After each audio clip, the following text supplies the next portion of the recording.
认真攻略，从不漏球啊！大家好，我是琉璃。今天凌晨呢，暴雪发布了 1.4.3 的蓝铁预告。那不出意外的话，这个补丁会在下周上线。那本期视频是 1.4.3 版本改动的解读啊。我呢会先简单聊一聊各职业的整体情况啊，然后再根据职业详细聊一下它的玩法的改动。总的来说呢，我愿称 1.4.3 为暴雪给野蛮人的父亲节礼物。因为虽然暴雪他在蓝铁开头提到的是他要加强表现比较差的职业和构筑，但实际上野蛮人在本次活动中受到争议最大的还是他们主流的那些强力玩法。无论是冲层向的流血剥皮呢，还是速刷向的旋风成魔和飞天猛击他们都有非常简单粗暴的加强。当然了，旋风的变化你得配合药水改动看，不过呢，这并不会影响野蛮人在本赛季的统治地位。如果你这赛季打算继续干下去的话，那么我建议你选择一个野蛮人，因为这样就约等于选择了成功。而法师呢，同样是本次更新的受益者。速刷方面有雪崩跟一些电系的补强，而冲程方面目前最强力的碎冰火球体系也得到了不小的强化。机制没改的话，法师这赛季就注定要登顶了。而与之相对的是，死灵、游侠跟德鲁伊就更切近蓝铁开头的说明了。死灵这边呢是药水得到了修正，让极限冲程的强度大幅降低。但暴雪给出的其他强化让骨灵、枯萎甚至骨毛血勇都有了出路。游侠这边则是加强了陷阱、手雷甚至是回旋刀锋，而德鲁伊这边呢则是对三崩和粉碎的加强，不知道能不能让这一职业在赛季的中期感受到一些温暖。当然，想要第一时间更新这个补丁的话，稳定的网络环境呢是必不可少的。这里琉璃推荐你使用迅游加速器，它呢不仅可以一键下载免费加速战网，还能同时保证暗黑4的网络顺畅。如果你之前没有用过这个加速器的话，可以在客户端的主页输入口令暗号漏球琉璃，白嫖到3天的加速时长。因为游戏上线 XGP 才入坑的朋友呢，在赛季开始的时候找齐160个莉莉丝祭坛是很头疼的。迅游加速器内置的莉莉丝寻路功能不仅可以帮你在游戏中查看莉莉丝祭坛的分布，还贴心自带了寻路导航，你可以沿着它的路线一步到位点亮所有的莉莉丝祭坛，让之后的开荒更加顺畅。言归正传接下来是全局的改动以及每个职业的加强分析。1.4.3 的补丁中，暴雪会修正赛季药水、神圣霹雳药剂被召唤物触发之后伤害异常的问题。在蓝铁的解释中，设计师提到这一药水的伤害现在会从敌人生命值的百分比改为一定比例的武器伤害。那受这一改动影响最大的是死灵它的冲程强度会从直线150降低到极限130左右。其次呢，就是利用药水冲程的流血系的野蛮人。不过野蛮人就算是不用药水，也依旧有140到150层的冲程潜力不过只要药水跟之前一样，还是享受角色的各种独立增伤的加成，那它对野蛮人跟死灵的速刷帮助也还是会很大就是了。具体的话呢，就得等版本更新之后我们再测试了。此外暴雪还修正了德鲁伊暗金项链、游侠的暗金戒指和宠物被视作仆从的问题。这里面影响最大的应该就是游侠了，因为爆炸剑本身的强度还是没啥问题的，就是这个暗金戒指的弹道跟范围太难受了。而除此之外，暴雪它还会调整深坑魔渊中的怪物强度以及200 BOSS 的生命值让新玩家的开荒体验更顺畅一些。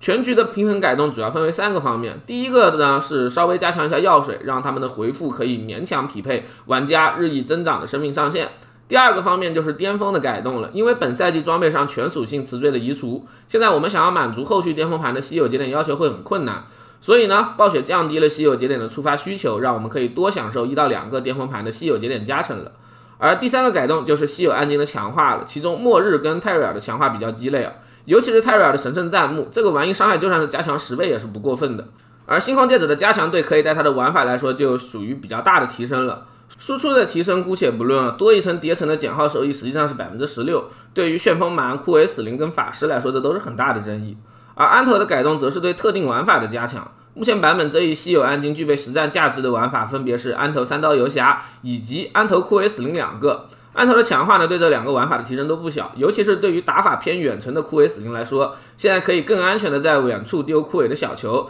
等着安头在怪堆触发了。而对于游侠来说，你就可以考虑把3刀换成密信剑来进行远程打法，不过这些就需要实战来进行检测了。而如果你打算尝试这些改动的装备的话，那么可以现在就去刷这些稀有暗金了，因为暴雪在暗黑4的改动呢，一般都是只追溯效果不追溯词条，这一次改动里基本都是效果改动，所以你现在刷完装备在改完版之后就能立刻用了。通用方面的改动说完，接下来就是各职业的改动。那由于视频的篇幅原因，琉璃这里只会简单聊一下关键改动的影响。详细的改动说明大家可以前往琉璃的 BB 空间或者凯恩查看。野蛮人在这一次的更新中收益颇多啊，冲绳原本就很强力的剥皮，在本次更新之后的强度大约提升了 13%， 而透明呢之前已经用这个流派无霹雳药水通关了143层，配合版本的改动对高层深坑的削弱，这一流派最少也是145起步，有望150了。除此之外，在毕业状态下，全职业速刷最强的旋风成魔也得到了加强啊，旋风斩触发的成魔伤害被直接提高了1倍。不过呢，它的实际强度需要结合其他的改动，比如说赛季药水的修改来看啊，人形兵器这边的加强也能让飞天猛击这个流派得到不小的提升。德鲁伊这边呢，则是领悟恩惠的全局加强，以及对拍拍熊跟山崩玩法的大加强啊。我德鲁伊玩的不是很多，所以不太清楚这些加强对他是啥幅度，希望能让他们达到封建有1/2的水平吧。死灵法师这边影响最大的就是药水的改动了，虽然药水的强度还要实测，但是呢，新版本估计你还是很难做到一身垃圾也能靠药水秒杀高层的精英跟 BOSS 了。如果你的装备不是特别毕业的话，想要打稳定的速刷，估计得从召唤傀儡变成召唤骷髅法师。当然啊，你刷狂潮这些还是没有影响的。此外呢，暴雪也大力 buff 了一波牺牲收益，现在呢，牺牲骨灵、牺牲暗影枯萎的强度都有比较大的提升。如果你打算在这个赛季继续玩死灵的话，那么可以试试凑这个2个玩法打速刷，尤其是暗影枯萎啊。游侠这边主力 buff 的是分3个方向的，第一个呢是回旋刀锋相关啊，暴雪砍了这么多个赛季之后，终于 buff 了一下这个技能。第二个呢就是手雷和剑触风暴这类的触发伤害，不过加强之后我估计强度很可能是不如去触发安头的。第三个就是陷阱相关的改动了，不过我游侠玩的不多啊，不清楚这个改动的具体强度，那希望有玩陷阱的朋友可以在弹幕上补充一下。